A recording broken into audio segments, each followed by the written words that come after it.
Gawe rolade ayam sing digawe cemilan iku ya kenek, digawe lawah maem kenek. Lah sing terpenting paling penak iku digawe bekal anak sekolah ya, Cah.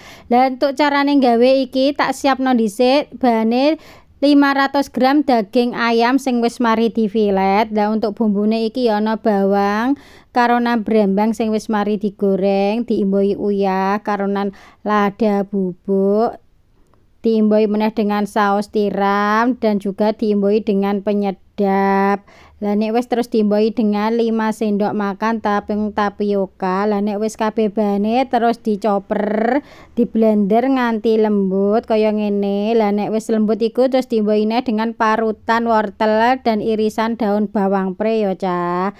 Lah terus diaduk-aduk nganti rata. Lanjut gawe kulite telur iki ana 3 sendok tepung makan maizena tak carupi nganggo banyu. Lah ketok iki kok ana rusuhane dadi yo tak saring dhisik ben supaya resik. Lah terus tak imbohno dengan 3 uyah dan 3 butir telur dikocok-kocok nganti rata, Cah yo, nganti tercampur kabeh. Lah nek wis terus tak siapno fry pan tak panas dhisik ning dhuwur kompor, tak eret-ereti nganggo minyak goreng cukup dieret-ereti ngono wae terus cemplungno ndoke sing wis mari dikocok-kocok. Lah dimasak kaya ngene nek pinggir-pinggire iki wis garing terus dientas ya, Cah. Lah iki hasile.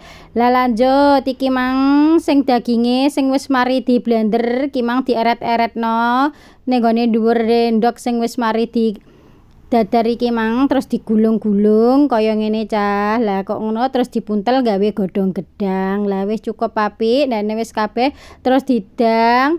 Lah nek ngedangi ya gak usah suwe-suwe, cukup 1/4 jam wae. Lah nek wis mateng terus diiris-iris kaya ngene. Lah ini hasilnya empuk ngono lho, Cah, enak. Lah terus dadine mang sakmene kae, Cah, iki siap digoreng.